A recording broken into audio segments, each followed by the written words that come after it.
இப்போ நீங்கள் பார்த்தது சீனாவோட ஒரு multiple launch rocket assisted artillery. இந்த ஆர்ட்லரி பீஸ் வெடித்து செதறதை உங்களால் பார்க்க முடியும். மற்றும் இதை தொடர்ந்து இந்த ஆர்ட்லரி வெடித்ததுனால மட்டுமே 7 வீரர்கள் முதற்கொண்டு இறந்துருக்காங்க அப்படின்ற செய்தியும் நமக்கு கிடச்சிருக்கு. இந்த ஆர்ட்லரியை உருவாக்குனது யார் அப்படின்னு பார்த்தீங்கன்னா, வெடிக்கிறதுலேருந்தே தெரிஞ்சிருக்கும், அது சீனா தான். ஸோ இன்றைக்கான காணொலியில் நம்ம எதை பற்றி பார்க்க போகிறோம் அப்படின்னா, சீனாவோட இந்த ஆர்ட்லரி வெடித்ததுலேருந்து பங்களாதேஷுக்கு இந்திய அரசாங்கம் கொடுத்திருக்கிற வார்னிங் வரைக்கும் தான். நான் உங்கள் ஆகாஷ், தமிழ் பொக்கிஷம் வழங்கும் டிபி டிஃபென்ஸ். முதல் விஷயம், சீனாவோட இந்த ஆர்ட்லரி பீஸ் செதறினதுலேருந்து நம்ம ஆரம்பிக்கலாம். கம்போடியாவுக்கும் தாய்லாந்துக்கும் இடையில போர் நடந்துகிட்டு இருக்கிறது உங்களை நிறைய பேருக்கு தெரியும். அதில் ஏகப்பட்ட ஆர்ட்லரி எக்ஸ்சேஞ்சுன்றது நடந்துகிட்டு இருக்கு. இது வரைக்கும் சுமாராக 5 லட்சம் பேர் அவங்க வாழக்கூடிய பகுதிகளில் இருந்து பார்டர் ஏரியாஸில் காலி பண்ணியிருக்காங்க. இவ்வளவு தூரம் மோசமாக இந்த பேட்டில் போய்கிட்டு இருக்கு. இந்த தருணத்தில் சீனா ஆயுதத்தை பயன்படுத்துகிறப்ப மட்டுமே அது மேல் ஃபங்க்ஷன் ஆகுது. ஏகப்பட்ட வீடியோஸ் ஆர்ட்லரி பராஜஸ் லான்ச் ஆகிறப்ப அந்த லான்ச்சரே அப்படியே வெடிச்சு செதறது இப்போ சமூக வலைதளங்களில் வைரலாக பகிரப்பட்டுக்கிட்டு இருக்கு. இந்த வீடியோஸ் எல்லாத்தையுமே நம்ம உற்று நோக்கி பார்க்குறப்ப இதில் சிலது உண்மையாக இருக்கும், அல்லது சிலது ஆர்டிஃபிஷியல் இன்டெலிஜென்ஸின் மூலமாக உருவாக்கப்பட்ட ஒரு போலி வீடியோவாக இருக்கவும் வாய்ப்பு இருக்கின்றத இப்போதைக்கு நமக்கு சொல்லியிருக்காங்க. எந்த வீடியோ ஏஐ, எந்த வீடியோ உண்மையில நடந்திருக்கு அப்படின்றத ஜட்ஜ் பண்ண முடியாத லெவலுக்கு இந்த வீடியோ கிரியேஷன்ன்றது இப்போ உருவாக்கிட்டு இருக்கு. முன்னாடிலாம் நம்ம ஒரு வீடியோ பார்க்குறோம் அப்படின்னா ஓப்பனாகவே அது ஏஐன்னு சொல்லிடுவோம். 5 விரல் இருக்க வேண்டிய இடத்துல 7 விரல் இருக்கும். இல்லை மூமெண்ட்ஸ் நடக்கிறப்ப கொஞ்சம் வியர்டாக ஏதாவது நடக்கும். இந்த மாதிரி ஒரு சில விஷயங்களை வச்சு நம்ம முடிவு பண்ணுவோம். ஆனால் இப்போ இருக்கிற சூழ்நிலையில் ஏஐ ரொம்ப ரொம்ப நாலேஜபிளாக மாறிக்கிட்டு வருது. ட்ரைனிங் டேட்டா அவங்களுக்கு எக்கச்சக்கமாக கிடைக்குதுன்றதுனால அக்யூரேட்டாக ஒரு வீடியோவை ரெடி பண்ணுறாங்க. மற்றும் அந்த வீடியோவை பர்பஸ்ஃபுல்லாக கம்ப்ரஸ் பண்ணி அதோட பிக்சல்ஸ் வந்து உடையிற லெவலில் அப்லோட் பண்ணாங்க அப்படின்னா நமக்கு எக்ஸாக்டாக அங்கே என்ன நடந்திருக்கு அப்படின்றது தெரியாது. ஸோ இந்த சினாரியோவை பொறுத்த வரைக்கும் சில ஊடகங்கள் சில காணொலிகள் எல்லாத்தையுமே மார்க் பண்ணி வச்சுருக்காங்க. ட்விட்டர் பக்கத்தில் மார்க் பண்ண ஃபுட்டேஜஸ் எல்லாமே ஏஐ ஜெனரேட்டட். இப்போ நீங்கள் இந்த காணொலியின் ஆரம்பத்தில் பார்த்த ஃபுட்டேஜும் பார்த்தீங்க அப்படின்னா ஒரு ஏஐ ஜெனரேட்டட். ஆனால் அது ஏஐன்றதை உங்களால் கண்டே பிடிக்க முடியாது, அந்த லெவலுக்கு இருக்கும். எந்த இடத்துல எக்ஸாக்டாக நம்ம பார்த்தோம் அப்படின்னா கிட்டத்தட்ட ஒரு 8 செகண்ட் 7 செகண்ட்லேருந்து 10 செகண்டுக்குள்ளே இந்த லான்ச்சர் வெடித்து அது அப்சைட் டவுன் திரும்புகிற மாதிரி ஒரு பொசிஷனுக்கு வரும். அப்படி அந்த பொசிஷனுக்கு வர்றப்ப லான்ச் டியூப்ஸுன்றதை உங்களால் பார்க்கவே முடியாது. அந்த இடத்துல வந்து அது ஏதோ டம்ப் ட்ரக் மாதிரி இருக்கும், லான்ச் டியூபே இல்லாமல். அதை நீங்கள் பார்த்தீங்கனாலே உங்களுக்கு தெளிவாக தெரியும் அந்த இடத்துல இது உண்மையான லான்ச்சர் இல்லை, ஸோ இது ஏஐ ஜென்ரேட்டட் அப்படின்னு. ஆனால் இதை தவிர்த்து மித்த ஃபுட்டேஜஸில் வந்து நீங்கள் அது ஏஐயா இல்லை உண்மையாக நடந்திருக்கா அப்படின்றத கண்டே பிடிக்க முடியாது. அந்த லெவலில் தான் இப்போ இந்த கான்ஃப்ளிக்ட் போய்கிட்டு இருக்கு. ஸோ சீனா ஆயுதங்கள் வெடித்து செதறது அப்படின்றது நார்மலான ஒரு விஷயந்தான். அதுலேயும் குறிப்பாக சமீபத்தில் உருவாக்கப்பட்ட ஆயுதங்கள் இல்லாமல் ஒரு 10 வருஷத்துக்கு முன்னாடி 15 வருஷத்துக்கு முன்னாடி உருவாக்கப்பட்ட ஆயுதங்கள் எல்லாமே தரமற்ற முறையில் தான் தயாரிக்கப்பட்டது அப்படின்றத நம்ம உறுதியாக சொல்ல முடியும்.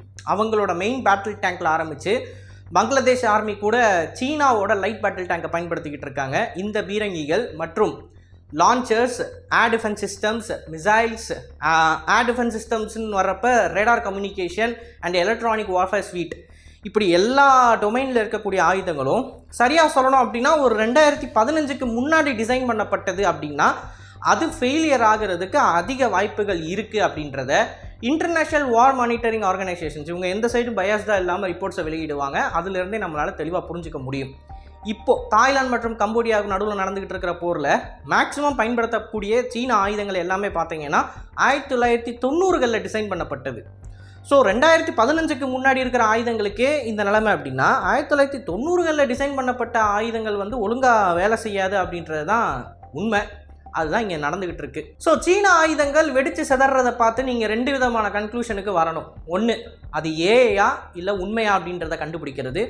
இன்னொன்று, 1980களிலிருந்து 2015 வரைக்கும் உருவாக்கப்பட்ட ஆயுதங்கள் எல்லாமே தரமற்ற முறையில் தான் உருவாக்கப்பட்டது. ஆனால் அதனால சீன ஆயுதங்கள் எல்லாமே தரமற்ற முறையில் தான் இருக்கும், ஒன்று கூட வேலை செய்யாது அப்படின்ற முடிவை நம்ம எடுக்கக்கூடாது. ஏன்னா 2015க்கு அப்புறம் ஏகப்பட்ட டெக்னாலஜிக்கல் மாடிஃபிகேஷன்ஸை பண்ணி இப்போ இருக்கிற சீன ஆயுதங்கள்ன்றது மேற்கு நாடுகளோட சிஸ்டம்ஸுக்கு மேட்ச் பண்ணக்கூடிய லெவலுக்கு வந்திருக்காங்க. ஸோ இதை மட்டுமே வச்சுட்டு முடிவெடுக்க வேணாம். பட் அது பழைய ஆயுதமாக இருக்குது அப்படின்றப்ப கண்ணை மூடிட்டு அது வேலை செய்யாதுன்ற முடிவுக்குள்ளே நம்ம போகலாம். இதுதான் நான் சொல்ல வர்றது. அண்ட் அடுத்து பங்களாதேஷோட மேட்ருக்கு வருவோம். இதுவரைக்கும் இந்திய அரசாங்கம் அஃபிஷியல் ஸ்போக்ஸ் பர்சனோ இல்லை அஃபிஷியல் ப்ரெஸ் ரிலீஸ்லேயோ பங்களாதேஷ் இன்டர்ம் கவர்மெண்ட்டை நம்ம குத்துறது கிடையாது. பட் இப்போ சமீபத்தில் 1 மணி நேரத்துக்கு முன்னாடி இந்தியாவோட அஃபிஷியல் ப்ரெஸ் ஸ்டேட்மெண்ட்டில் என்ன சொல்லியிருக்காங்க அப்படின்னா, பங்களாதேஷில் ஹிந்துக்கள், கிறிஸ்டியன்ஸ், புத்திஸ்ட் அப்படின்னு சொல்லி இஸ்லாம் இல்லாத பிற மதத்தை சார்ந்த நபர்கள் ப்ராசிக்யூட் செய்யப்படுகிறார்கள். எந்த தவறும் செய்யாமல் அவங்க தண்டிக்கப்படுறாங்க. ஒரு ஹிந்து மனிதரை எரிச்சதில் ஆரம்பித்து பல கிறிஸ்டியன் மற்றும் பிற மதத்தை சார்ந்தவங்களோட ப்ராப்பர்ட்டிஸை சீஸ் பண்ணுறதா இருக்கட்டும், அந்த நபர்களை போலியான ஸ்பை கேஸ் மூலமாக, அதாவது இந்தியாவுக்கு உளவு பார்க்குறாங்க அப்படின்ற மூலமாக அரெஸ்ட் பண்ணுறதா இருக்கட்டும், இப்படி பல டார்ச்சர்ஸை பங்களாதேஷோட இன்டர்ன் கவர்மெண்ட் தான் பண்ணிக்கிட்டு இருக்காங்க. இதில் இந்த இன்டர்ன் கவர்மெண்ட் சொல்கிற மாதிரி இந்தியாவையோ இல்லை வேறு ஏதோ ஒரு ஆர்கனைசேஷனையோ அவங்க பழி சுமத்த முடியாது. அதாவது உள்ளுக்குள்ளே பங்களாதேஷில் நடக்கிற பிரச்சனைக்கு முழுக்க அவங்க தான் காரணம், அவங்க தான் பொறுப்பேற்றுக்கணும், யாரையுமே பழி சொல்ல முடியாதுப்பா அப்படின்ற ஒரு ஸ்டேட்மெண்ட்டை அஃபிஷியலாக இந்திய அரசாங்கமே சொல்லியிருக்கு. இப்போ இதனால் என்ன நடக்கும் அப்படின்னு பார்த்தீங்கன்னா, இப்போ பங்களாதேஷுக்குள்ளே ஆல்ரெடி யூனிஸ் கானுக்கு எதிராக குரல்கள் எழும்ப ஆரம்பிச்சிருச்சு. சிங்கப்பூரில் போய் இறந்த அந்த முக்கியமான தலைவர், ஸ்டூடெண்ட் கவுன்சிலோட லீடர், அவரோட அண்ணனே நேரடியாக வந்து யூனிஸ் கான் தான் வேணும்னே எங்கள் அண்ணனை வந்து கொன்று அதை ஒரு பொலிட்டிக்கல் பிரச்சனையாக மாற்றி அவர் அரசாங்கத்தை பிடிக்கணும், அவரோட பவரை தக்க வச்சுக்கணும் அப்படின்றதுக்காண்டி இப்போ பங்களாதேஷை கொளுத்தி விட்டு வேடிக்கை பார்க்குறாரு அப்படின்ற ஸ்டேட்மெண்ட்டை இறந்த நபரோட அண்ணன் வந்து சொல்லியிருக்காரு. அது மட்டும் இல்லாமல் ஷேக் ஹசீனா பவரில் இருந்தாங்க, இத்தனை வருஷம் பவரில் இருந்தவங்களையே விரட்டி விட துணிஞ்ச பங்களாதேசிய மக்களுக்கு இப்போ வந்த யூனிஸ்கானை விரட்டுறதுக்கு ரொம்ப நேரம் ஆகாது, ஷேக் ஹசீனாவோட நிலைமை தான் உங்களுக்கும் அப்படின்றத ஓப்பனாகவே சொல்லியிருக்காரு. ஸோ இன்டர்நேஷ்னல் லெவலில் ப்ரெஷர் மவுண்ட் ஆகிக்கிட்டு இருக்கு. இந்தியாவும் கண்டனத்தை தெரிவிச்சிருக்கு டைரக்டாக, உங்களோட அரசாங்கம் சரியில்லை அப்படின்னு சொல்லி. மற்றும் அங்கே இருக்கக்கூடிய சில ஆர்கனைசேஷன்ஸும் யூனிஸ்கானுக்கு எதிராக திரும்புகிறாங்க. புதுசாக ஒரு பிஎம் கேண்டிடேட் பங்களாதேஷுக்கு வந்திருக்காரு. இப்படி ஏகப்பட்ட விஷயங்கள் என்ன நடக்குது அப்படின்னு பார்த்தீங்கன்னா, இப்போது பங்களாதேஷில் இருக்கக்கூடிய யூனிஸ்கான் ரெஜிமுக்கு எதிராக ஒரு ஆப்பு ரெடி பண்ணிக்கிட்டு இருக்காங்க. அது சம்பந்தமாக தான் இந்த எல்லா விஷயங்களும் நடக்குதுன்றதை நமக்கு காட்டுது. அண்ட் கூடுதலாக நம்ம பார்க்க வேண்டியது என்னென்னா, யூனிஸ்கான் அவர்கள் ஜமாத்தின் மூலமாக அங்கே இருக்கக்கூடிய சில இஸ்லாமிக் ஆர்கனைசேஷன்ஸின் மூலமாக சில டார்கெட்டட் அட்டாக்கிங்கை பண்ணுறாங்க. ஃபார் எக்ஸாம்பிள், ஹிந்துஸையோ கிறிஸ்டியன்ஸையோ புத்திஸ்டையோ பிற மதத்தில் இருக்கக்கூடிய நபர்களை அட்டாக் பண்ணுறதுல ஆரம்பித்து political violence, organised mop attack, அதாவது ஆர்கனைஸ் பண்ணி பிளான் பண்ணி கூட்டத்தை சேர்த்து எம்பசியை அடிக்கிறதோ, இல்லை அப்படின்னா அங்கே இருக்கிற சில கடைகளை கொளுத்துறதோ, இல்லை அந்த நாட்டில் யூனிஸ்கானுக்கு எதிராக செயல்படக்கூடிய நியூஸ் பேப்பர் அவுட்லெட்ஸை காலி பண்ணுறதுலையோ ஈடுபட்டுக்கிட்டு இருக்காங்க. ஒரு நியூஸ் அவுட்லெட்டை காலி பண்ணியிருப்பாங்க சமீபத்தில். அதில் கிட்டத்தட்ட 1 டெராபைட் அளவுக்கு இருக்கக்கூடிய டேட்டாஸ் ஒரே ஒரு நபர் மட்டும், ஒரே ஒரு ஜேர்னலிஸ்ட் இத்தனை வருஷமாக அவர் சேகரித்து வச்சுருந்த அந்த 1 டெராபைட் டேட்டா எரிஞ்சு சாம்பலாக்கப்பட்டிருக்கு. ஒரே ஒரு நபர்கிட்ட இருந்து மட்டும் 1 டெராபைட் டேட்டா காணோம் அப்படின்னா, அப்போது ஒட்டுமொத்த ஆஃபீஸில் எவ்வளோ டேட்டாஸ் வந்து காணாமல் போயிருக்கும். அதில் எதெல்லாம் யூனிஸ் ரெஜிமுக்கு எதிராக இருக்கக்கூடிய வலுவான எவிடன்ஸஸாக இருக்கும்.